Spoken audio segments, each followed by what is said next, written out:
Coming up, one recruiting cycle comes to an end, but you know that the grind never stops on the trail. Some big names already coming off the board for Big Ten schools in the class of 2024. You are Locked On Big Ten, your daily podcast on the Big Ten Conference. Part of the Locked On Podcast Network. Your team every day.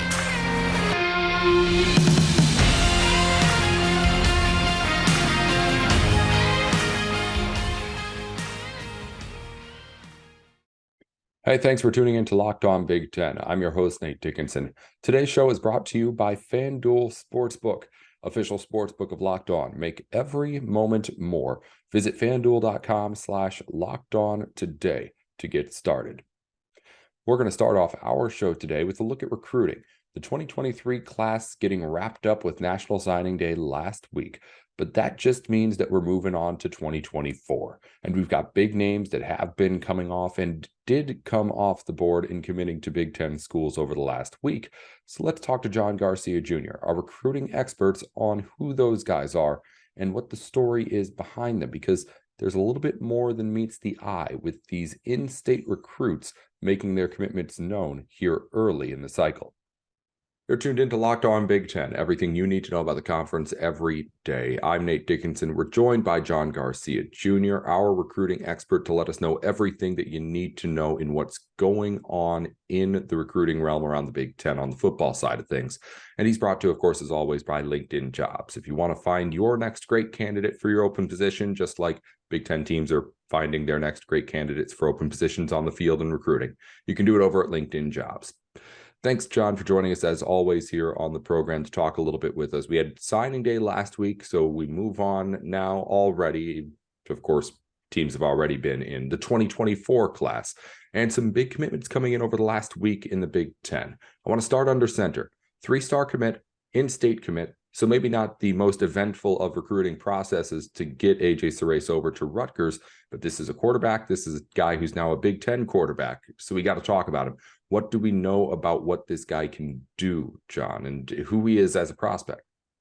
This is a point guard on the football field, Nate. This is a guy who has a quick trigger, very decisive quarterback, already comes from that kind of modern scheme, right? Spread nature, get the ball out quickly type of player in the state of New Jersey, as you mentioned. And this looks like a nice high-profile win for the Scarlet Knights in the home state. These are the kind of battles you want to win, yes, but you want to win them early, right? Because now, especially at the quarterback position, not only do you hold off your kind of regional recruiting rivals in the Big Ten and otherwise like Syracuse, but now you're also able to potentially develop this class of 2024. It hits different when you've got the quarterback on board early. And when it's a known name, a high-profile guy in the home state, it's much easier to recruit that region. It's an extension of the coaching staff. There's no rules against quarterbacks recruiting other players. So naturally, in-state, easier to get back to Piscataway and help when those big junior days and spring practice weekends go down. So I like this get, and I like the timing of this get for Rutgers. But I like the style of play. Quick trigger, very decisive, get the ball out right now type of player. No nonsense, very business-like, which obviously is a little bit reflectionary of New Jersey. Is that so obvious that it becomes a strategy at some point where teams will start looking for that quarterback, that centerpiece of the class so early on to try and build around it? Yeah, we see it across the country. I mean, usually the quarterback commitment window is between spring football and the start of the season. So May, June, July, we get a bunch of these huge high-profile commitments coming down at the position. But for whatever reason, this class of 24 has been accelerated pretty much across the board. It started very late in the fall of 2022, and we've seen it continue right on into the new year. A lot of programs are trying to lock in that future face of the program, QB1, right now, even before that offseason blow-up period for a lot of these quarterbacks. I think 15 to 20 have already come off the board in the class nationally, and a lot of them have in the last week or so. So, again, if you're Rutgers in this standpoint, the timing is ideal because, again, not only do you lock in a quarterback early, but now it helps you build the rest of that class, and you can kind of move on because most teams are only going to take one quarterback per cycle. So checking that box is a big one in multiple. You mentioned delay in the class here at the start. Do you think that ends up having a ripple effect as we get into the summer, the school season, and things like that? Or do we end up getting back to normal maybe? No, I think it stays accelerated. I think it's the domino effect, right? It puts pressure on those quarterbacks in tier 2 and tier 3 when the guys in tier 1 are already flying off the board. You know, DJ Lagway to Florida, Walker White just picked Auburn, Dylan Raiola was on board to Ohio State. He recently backed off of that verbal commitment. Other quarterbacks seeing these higher profile blue chippers flying off the board makes them say, hey, maybe I need to do this a little bit sooner rather than later. So naturally, it's got that domino effect in accelerating things further as opposed to slowing it down. Could be an NIL thing too. I mean, when you're talking about the highest of profile guys, they've got good reason to make commitments earlier now. So I don't know, just myself thinking out loud while I'm talking. 100%. John Garcia. Can't ignore it. Yeah. John Garcia Jr. here with us on Locked On Big Ten. I want to go over a couple of tight end commits in 2024 that end up at Wisconsin over the last week. And we were talking before we actually got on and started recording. In-state guys, high-profile guys, and guys with interesting stories too. And you seemed a little bit surprised just with the talent that happens to be here in Wisconsin for the Badgers to get at this position this season. Yeah, with what we've seen from Luke Fickell early on, it's been, of course, attacking the portal. But from a recruiting standpoint, a high school recruiting standpoint, it's been let's expand beyond that Midwestern Big Ten footprint. But in the class of 24, there's a lot of close to home targets for the Badgers. And that's just not something we see every single cycle. And you mentioned it. 2 tight ends in state with Big Ten Power 5 bodies and skill sets. What a layup. What an advantageous situation for the Badgers. So again, just like we talked about with Rutgers grabbing a quarterback close to home, getting these tight ends off the board quickly and almost back to back is ideal because you're probably going to move on from the tight end position. So you've locked up an entire position group close to home. So I like both of these gets for Wisconsin, and inevitably they kind of counterbalance each other a little bit. Rob Booker, taller, leaner, longer of the two. Grant Seck, a little bit more compact and conventional. So Booker is your split him out. We'll see how he develops from a physical standpoint. Basketball player type of transitionary tight end. And then Seck, very much a balanced, great blocker, but can still absolutely pick up yardage in chunks in the passing game. So I like both these guys for different reasons. I think the floor of Seck and the ceiling of Booker is pretty ideal for Wisconsin to bring in. And again, especially when you can turn the page from an entire position with some targets within state lines. Pretty cool to see that quickly. Yeah, I didn't even mention the names off the top. Rob Booker, 3-star in-state guy. Grant Stack, 4-star in-state guy. And they also feed to the narrative of what we've started to hear about what Fickell's going to do to change this offense. It's been talked about how this could be a much different Wisconsin offense next season. There was a big quote from an anonymous Big Ten coach that was aggregated where they were saying this is legit going to look seriously different from any Wisconsin offense you've seen in recent memory. Is the recruiting already starting to reflect his change and shift in what he wants to do here? Absolutely, especially if you look at the transfer portal. Multiple QBs brought in, including Tanner Mordecai, who's coming from SMU, where that thing was humming in terms of volume, pace, all of the modern traits that make some of these high-powered offenses go. Tanner's not going to leave that to go slow down and play a little bit more pro style. So I think Phil Longo coming over to Wisconsin is going to help change the whole perception of offensive football from a Wisconsin standpoint. And it wasn't just the quarterbacks.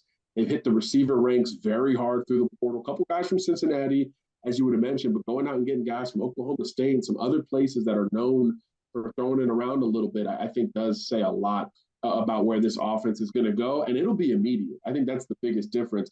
It won't be this slow build, long-term change. It's a day one type of change. And I think obviously spring ball starting up in a few weeks is going to be very important for implementation.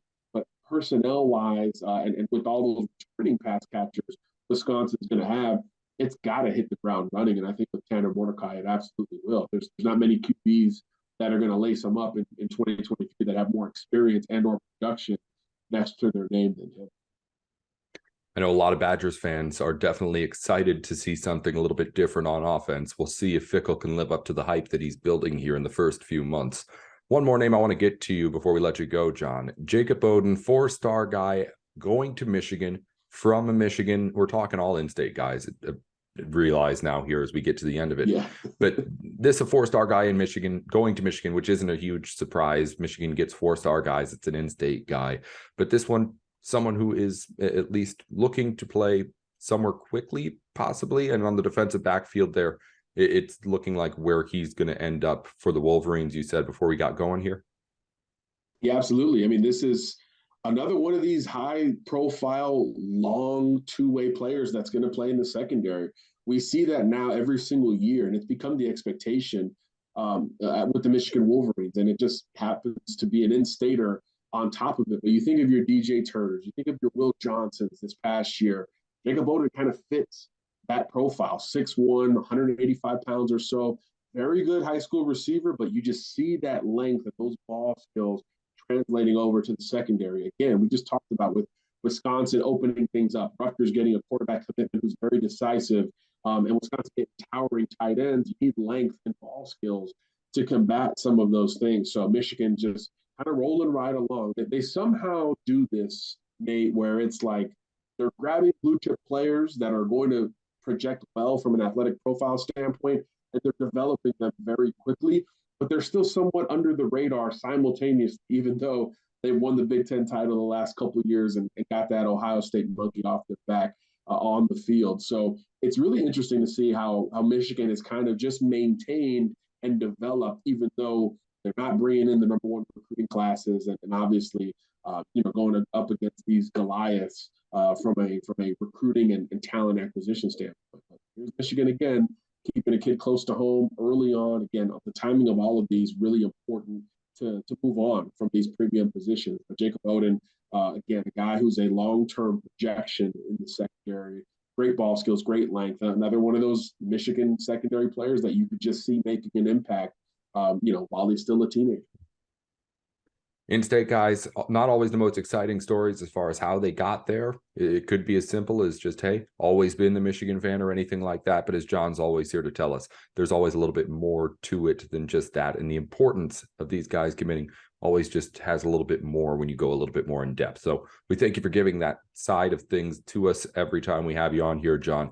And we look forward to getting you back on soon as well. John Garcia Jr., brought to you by LinkedIn Jobs. Head on over to linkedin.com/lockedon to post your job for free. Thanks again, John. We'll talk to you soon. Thanks for having me. Thank you, as always, to John Garcia Jr. for joining us on the program. Always fun to have him on and pick his brain with all of that recruiting knowledge that he's got going on up there. We're going to continue on with Locked On Big Ten, get into some basketball talk here in just a minute. But first, FanDuel Sportsbook is the place to go, America's #1 sportsbook for a good reason. And we're happy to say that it's now the official sports betting partner of Locked On, because it's the best place out there for any of your sports gambling needs. And if you're new to FanDuel, that's even better. They have so many great features that make betting on sports fun and easy. Download FanDuel now so you can bet Super Bowl 57 with a no-sweat first bet. You'll get up to $3,000 back in bonus bets if your first bet doesn't win. FanDuel lets you bet on anything from the money line to point spreads or who will score a touchdown. And you can bet on Big Ten games too, of course, as the Big Ten season rolls on and we learn more and more about these teams. You're probably thinking, I know more about my team than the guys in Vegas do. Put it to the test and put your money up on at FanDuel. Again, you can get yourself a no-risk, no-sweat first bet on Super Bowl 57 if you go over to FanDuel.com/lockedon. There you can claim your no-sweat first bet. It's FanDuel.com/lockedon. Make every moment more with FanDuel, official sportsbook of the NFL. Thank you for making Locked On Big Ten your first listen every weekday. Now that you're done here with Locked On Big Ten, once you're done here with Locked On Big Ten, be sure to head over to Locked On College Basketball. Everything you need to know about college basketball all in one place. Plus, hear from the big name experts, insiders, coaches, and players. Locked On College Basketball, available on YouTube and wherever you're getting your podcasts. All right, let's move on to other Big Ten basketball news. We've got games to talk about from yesterday, a big one coming up here today. Let's dive into all of it. First off, Indiana for the second time in the last few days, gets itself a ranked win at home. The Hoosiers at number 18 take down the newly ranked number 24 Rutgers Scarlet Knights 66-60, and do it with a lot of what we've been seeing in this hot run for the Hoosiers, namely Trace Jackson Davis just doing a little bit of everything. He finishes on the board with 20 points, 18 rebounds, surpasses 2,000 career points in this game as well. Good milestone for him, and of course, exclusive company when you're talking about Indiana players to do it.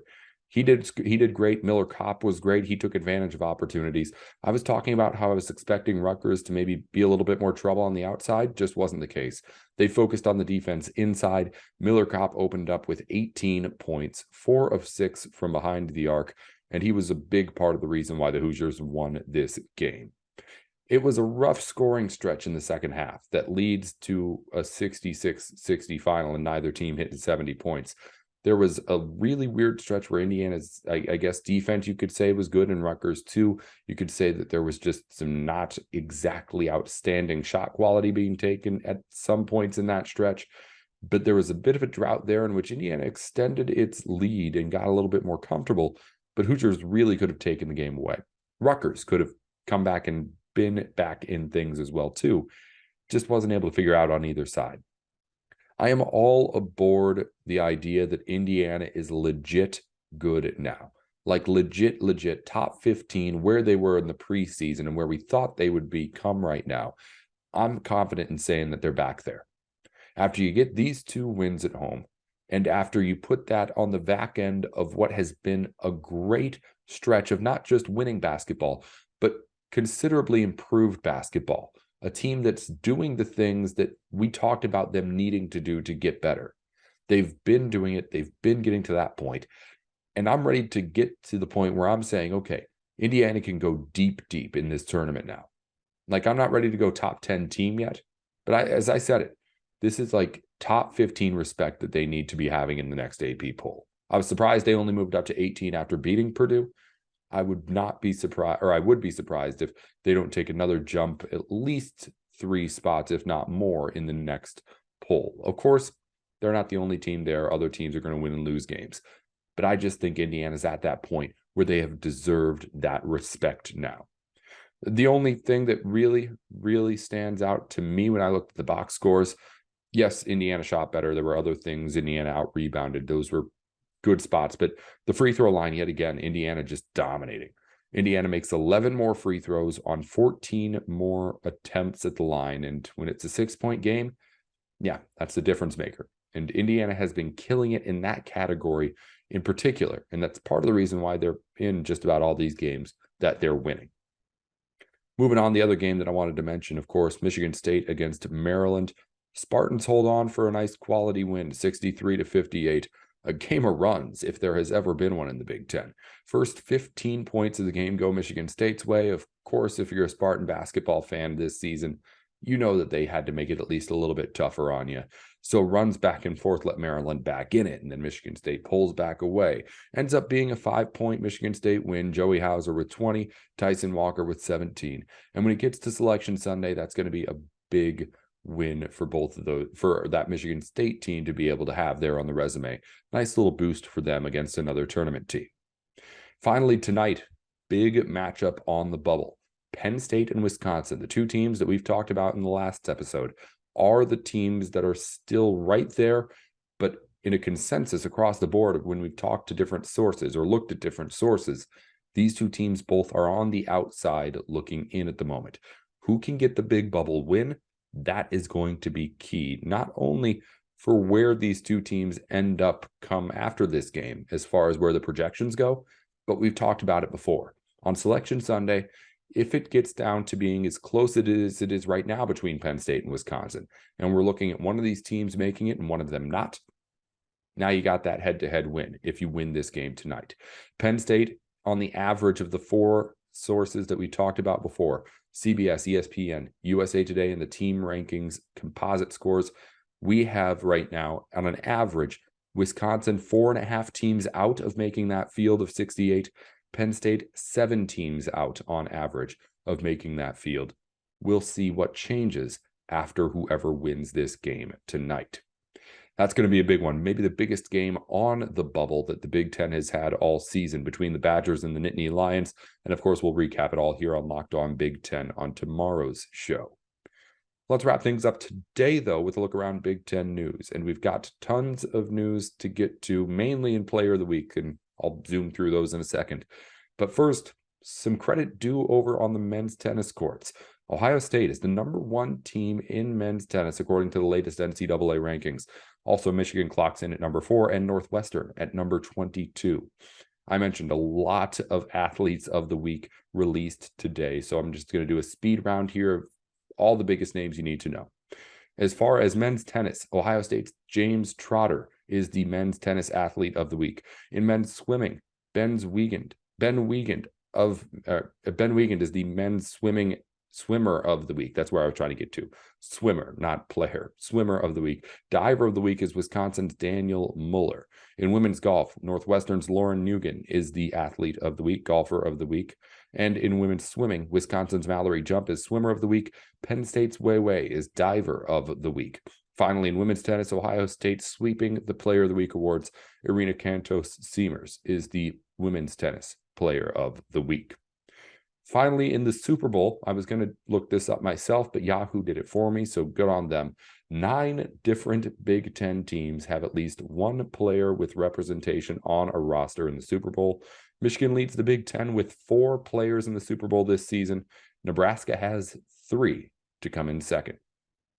Finally, an update from Joe Lunardi. It's like he was listening to our last episode. We took a composite ranking of his bracket, which is what we've used as the benchmark up until yesterday, and combined it with 3 other sources to try and get a feel on where everyone has the Big Ten teams. Purdue was a consensus #1 seed across those 4 rankings, but they were not a consensus top seed.